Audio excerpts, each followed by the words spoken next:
Hello and welcome to Dialogue.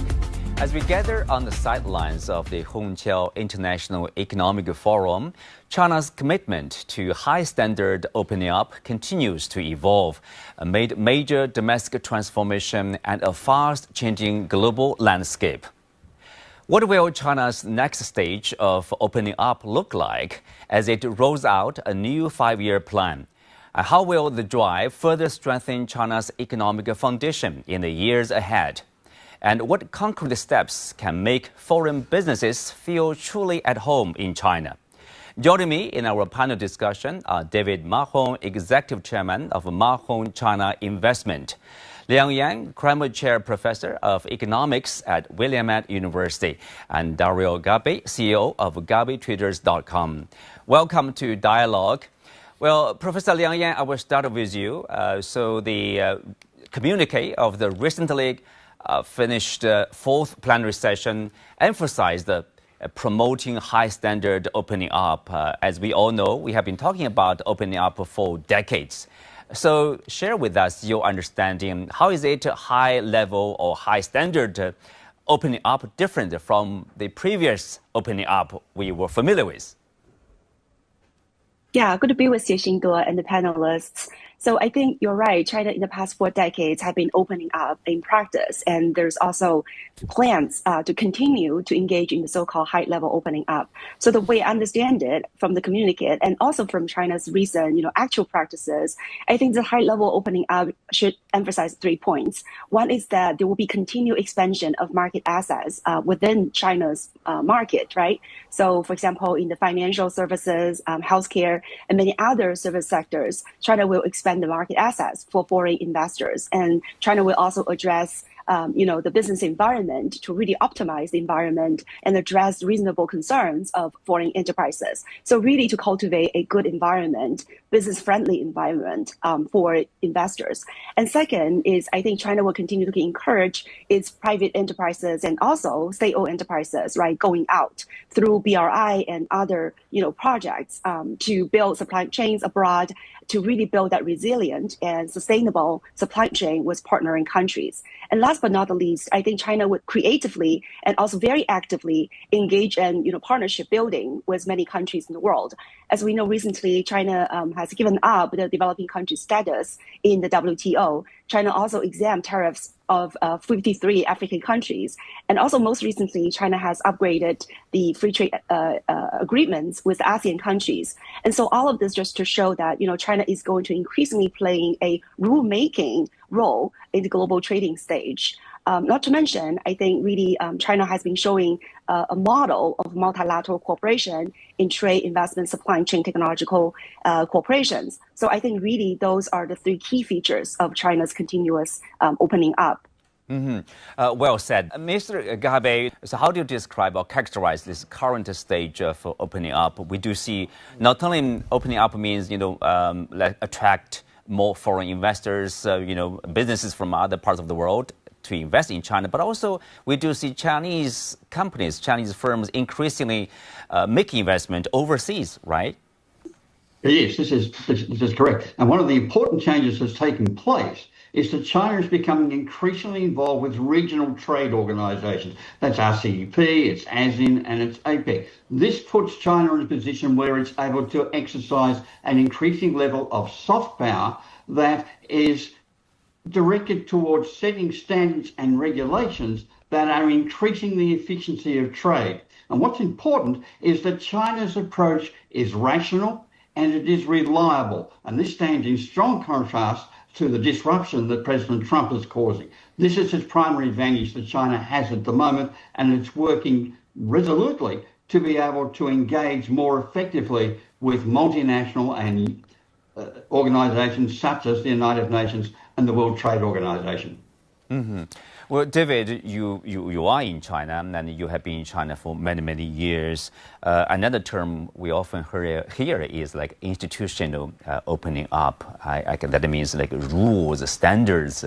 If you take a look at China's, making efforts to join, for example, some of the people would say high-end, FTA groups like the CPTPP, right? And also DEPA, Digital Economic Partnership there. How do you look at that kind of attempt, efforts to increase, probably to meet the high level, let's say high-end, high threshold? I think these are important initiatives, although the CCPT was basically structured by Obama as a counterpoint to China's rise. It was trying to get a coalition against China. And I think if we look at most of the global institutions in recent years, there's been quite a flavor of that. That is not the case with APEC, and certainly not with WTO. So all countries now look to China to rebuild the WTO, which America's tried to dismantle, as it has any of the entities or organizations that it sees constrains its power. But I think I'm more interested in what China is creating in terms of new forums. And one of the things which has impressed us looking at the last couple of decades is the impact of the Asia Investment Infrastructure Bank, which is already lending to infrastructure in ways that the other facilities such as the World Bank, ADB, have not been able to do. And ironically, despite all the tension, one of the greatest recipients of loans has been India. So I'm very curious what new forums China will create in Asia. The West is in decline, and many of the Western seeded and structured institutions are also in decline.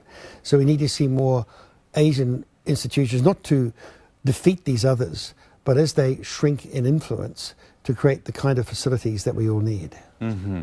Well, when it comes to opening up and the reforms, certainly there's a wide range of topics in that area.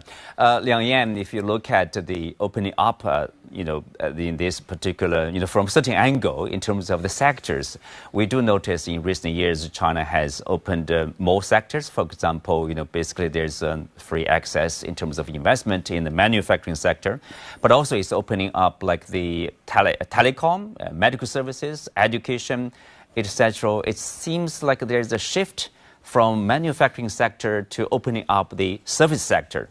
Is that the case? I believe so. As you mentioned, now the manufacturing sector is open for foreign investments, direct investments, and now China expanded the market access in the financial industries, in medical care, as you mentioned, various service sectors, which previously much more restricted for foreign investors. And so now those sectors are gradually opening up. And I think in addition to the opening, China has also made many institutional changes that would allow the market access to be more fair and to more, accessible, in the sense that providing, more sort of national treatments for some of these enterprises, and also facilitate their entering in China. One interesting case, I think, is really the example of financial, opening, and also financial, the means by which foreign investors are able to tap into the Chinese yuan market. So recently we have seen, many countries and companies are issuing the so-called panda bonds. So these are issued on the Chinese onshore market. And I believe, Slovenia, Egypt, Hungary, and Portugal have increasingly, countries joining them to issue panda bonds to tap into China's onshore market for the RMB, capital. So I think that's another example to show that China is opening up by expanding the sectors, but also allowing for all these other infrastructures, financing and business environment regulations and government procurement, and many of these other facilities will be increasingly open and accessible for foreign investors. And I think that, coupled with China's economic fundamentals, and with its technological, innovations, and the really sort of bright future of that sort of upgrading industries and so on and so forth, I think would make China a very attractive destination for these foreign investors. Mm-hmm. Liang Yan, as we speak, the China International Import Expo, or CIIE, is kicking off in Shanghai. It continues to set new records. If you look at the numbers, with more than 4,100 overseas exhibitors from 155 countries. So the CIIE has become a symbol of China's high-level opening up. Basically, China is opening up its market to welcome investment and imports, most importantly, from other parts of the world. So tell us, for those who are not closely following the CIIE, what's this about? What's the purpose here? Well, as the name suggests, right, these is the exhibitions that will try to facilitate and promote China's imports. Pretty much, these exhibitors, as you just mentioned, they're from, all these 155 countries. They're bringing their products and their services, right, to this exhibit to really trying to make business deals and to be able to promote the products to, the Chinese importers, Chinese businesses, and also, I think, importers from other countries as well. So I think that people tend to forget that China actually is a large consumption country. Last year, China has imported $2.59 trillion worth of products from all over the world. And I think that, this year we've seen in the first 9 months, import did not grow very much. But as far as September is concerned, we're seeing a surge, about 7% increase in the import. So, with China's 400 million middle class, there's a fast growing consumption market within China. But I think consumers in China are now also getting savvier. They're looking for, competitive priced products and also high quality products that really meet increasing needs for Chinese consumers, right? For varieties of products, for healthy products, and for, good products. So I think China is a very large and very attractive market as far as, other countries' exports are concerned. So I think really the key here is that, China is not just an export powerhouse. It also imports a lot, right? Consumer goods, industrial supplies, and also commodities. So I think for the rest of the world, it is important to work with China and cooperate with China and be a really, trading partners with China. And I think that would help them to get access to China's market and to really tap into this, fast growing market. Well, speak of the tariffs, we mentioned that, David, recently China and the U.S. They reached, let's call it a deal, consensus. It's about reaching agreements to be made. Both sides seems backing off from the confrontation. They agreed to a suspension of 1 year in different contentious areas. How do you see China's response to the, tech restrictions and also the tariffs, similar coercive measures here? The recent announcement by Trump, because we've not really heard what China has to say about the recent meeting, and no one said any written material, but it's really as if Washington, Trump, came towards China quite aggressively with huge tariffs, pushing China as hard as possible, and China was not reacting. It did not move. So now we're seeing this American juggernaut backing away, slipping back from the position it had. So I don't think it's so much about compromise. I don't think it's about some equilibrium being found. It's a failed American attempt to really hurt the Chinese economy and contain it more completely than it has in the past. The levels of containment are huge. So when we talk about CIE and trade, it's amazing when you look at how much still China manages to consume globally, because rather than its exports, I'm more interested in what China consumes. That's what drives the global economy. So these recent meetings have been quite interesting. China's one of the few countries that's been steady throughout this chaotic first year of the Trump presidency. So we're as businesses, we're pretty encouraged. We think that China will come up with a good deal, a fair deal, and it will begin to settle other countries when they see that China hasn't actually been moved or forced into reaction by the Trump position. But also remember, Trump and Washington can change their mind on anything they agree a week later or the next morning. So whatever is agreed should be looked at with some caution, I think. I think, yes, a few things are consistent or stable, but it can change. If you reach this week, next week could change. That is also, many people see as a challenge to the multilateral system here. Well, China is one of the countries that benefits a great deal from WTO, from the current multilateral system. That's why China is push strongly, I would say, one of the countries, strongly pushing for the continuation of globalization, free trade, because China understands, developing countries in particular, you benefit from, flow of materials, flow of investment, more investment, more jobs, right? Absolutely. And if we now look at what is driving the global economy post-COVID, and at this time of huge confusion, I mean, America is struggling. We're seeing a receding empire. We're also seeing the failure of the European Union to meet its own objectives and standards. There's a lot of confusion in Europe. The Russian-Ukraine situation is a catalyst to something that is deep-seated in the European Union structure. So now half of the world's GDP is in Asia, and China is the stronger economy in Asia. The interesting thing, American primacy in Asia, in strategic terms, has begun to actually shrink and reduce considerably. China has done nothing militarily to cause that. All it's done is invest in the region, form good relations with people commercially. So there's tremendous optimism if you think of what the new engine of the global economy will be. A greater cohort of the world's people entering the middle class, a stronger bloc of countries that have a tradition of not fighting each other, but resolving things. One thing I would like to see is that China is more prescriptive on a country like Australia and my own country on New Zealand to let us get rid of this fantasy that there's some implied security support from a relationship with Washington, or for that matter, Brussels or London. That era has long passed. There is nothing in that anymore.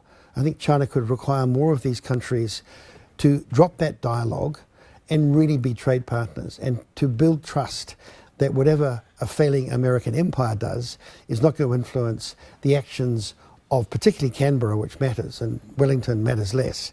But China needs to, I think, expect more loyalty from its traditional trading partners. Mm-hmm. Well, Gary, David mentioned these challenges, of course, in the United States, and also other challenges. I think one of them is like the security concept of economic. This is economic security. One Chinese professor says, nobody gives a definition. What is economic security? By doing trade, both sides benefits from this kind of engagement instead of seeing risks of being endangered. So how do you look at, for example, this region, APEC, and increasing, I would say, growing trade involvement relationship between China and countries in the region, in particular ASEAN countries, for example. China and ASEAN countries have just upgraded their free trade agreement to 3.0, to more area, digital economy, green economy, for example. So it seems countries, at least in this region, they still strongly confident or believe in the globalization and free trade. So Asia is intimately connected with China, geographically, culturally, historically. There's no question about that. But the West, Australia, New Zealand to an extent as well, doesn't seem to understand that this is a long-term relationship. It tends to say, this is China moving aggressively in a way that it hasn't done before. No conception of the history that sits behind it. So what we're seeing is the development of a trading bloc to which Australia and New Zealand may be invited. The relationship that was signed off at the ASEAN meeting in Kuala Lumpur, the relationship that's coming through APEC, are sidelining the Western nations, Australia and New Zealand, unless they are prepared to participate on the terms that ASEAN and APEC set. That's a very important change from what used to prevail. In the past, Australia believed in a rather colonial way that it could set the agendas, that it could tell ASEAN what it should be doing. So even though it's not a member of ASEAN, just as an observer, it was still trying to push particular agendas. And unfortunately, it's still seen as pushing a largely American agenda. The balance between the trade relationship and the political defence relationship with America is not going to be resolved very quickly. Hopefully, it will be resolved in the longer term. But the focus at the moment is to continue to improve the diplomatic relationship between Australia and China, to continue to improve the trade growth so that there's mutual benefits coming to both sides. Well, Liang Yan, along in the summit meetings in Kuala Lumpur in Malaysia, not only China and ASEAN countries met each other and agreed to upgrade their free trade agreement, but also there is this first summit of leaders of RCEP countries or economies. That does include For example, Australia, New Zealand, Japan, South Korea, ASEAN countries, China. So that represents the largest free trading region. How do you look at the first summit of those economies? Right. Well, I think that really is a testament, right, to what you just talked about, that it's not just China, but also at the regional basis, Asian economies, as well as Australia and New Zealand in this case, they are all promoting, open trade, and they wanted to build these multilateral trading platforms where these regional countries can participate, especially in light of, the precarious policies, the trade stance from the United States.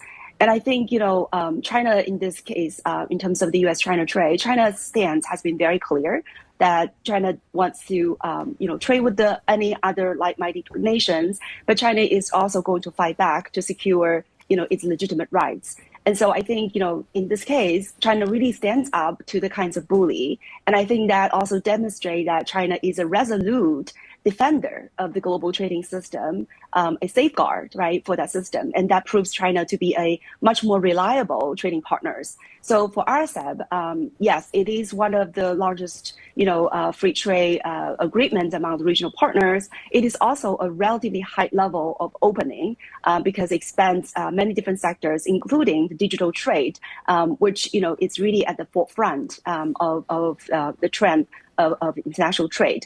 So I think, there are a lot of potentials for RCEP to continue to promote regional trade integrations, investment integrations, as well as, supply chain corporations and so on and so forth. Now, I also wanted to go back to the point where you raised about national security and also, trade. I think the national security is real, right? I mean, in economics, people say, no open trade for farm and arm. But I think now we're also seeing the importance of technological sovereignty, that countries should be able to develop some self-reliance on certain core technologies. And I think that is exactly what China has been doing. China is, walking the talks, opening up for, cooperations with the rest of the world in a mutually beneficial at an equal footing. So I think that is very important, that you would need to have certain autonomy and sovereignty, and yet at the same time look for opportunities so you can foster the kinds of mutually beneficial trading relationship with other countries in a stable environment, right, was really actual rule-based system. So the previous, trading system is not perfect. There are many things could be improved. But I think it's still much better, right, than a no rule-based, sort of a jungle kind of international system where everything boils down to a power play. So that is what China is really trying to fight against, and hopefully with like-minded countries and other countries, right, that would together, right, and safeguard the kinds of multilateral system. Mm-hmm. Well, Dario, with protectionism, rising globally, typically by more tariffs, let's say, and also more restrictions in terms of access to technology. What kind of a role can or should China play in defending openness and fair trade? The important feature of security is economic and trade security. That's a foundation. The military side is an evidence of failure in many ways. So what can China do? What China is doing is establishing standards across a range of technological advances. Now, at the moment, the Americans are saying if China's involved, we're not prepared to accept that standard.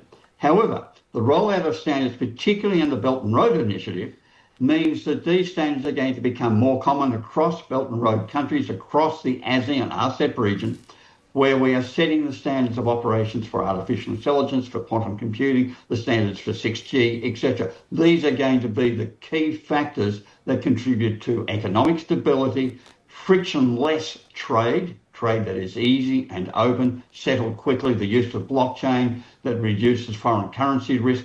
All of these factors have an inevitable power to create economic stability by developing a more effective economic environment, one that is not disrupted. So on the one hand, you've got China saying, we are reliable, we are consistent, we're not threatening other people. What we are interested in is free and open trade, a rules-based order if you want. And on the other hand, we have America saying we have America first, etc. So where are countries going to turn? ASEAN, APEC, RCEP are going to turn towards a more stable, regulated, standardized approach to trade and cross-border trade settlement.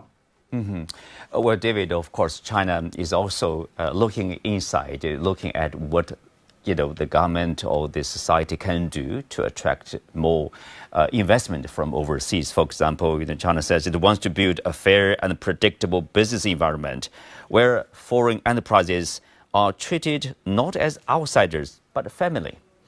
What are the areas or what specific measures you think the Chinese government should do probably to improve the overall business environment? One of the things which has characterized I've been in China 40 years, so I've watched the changes, the phases of reform.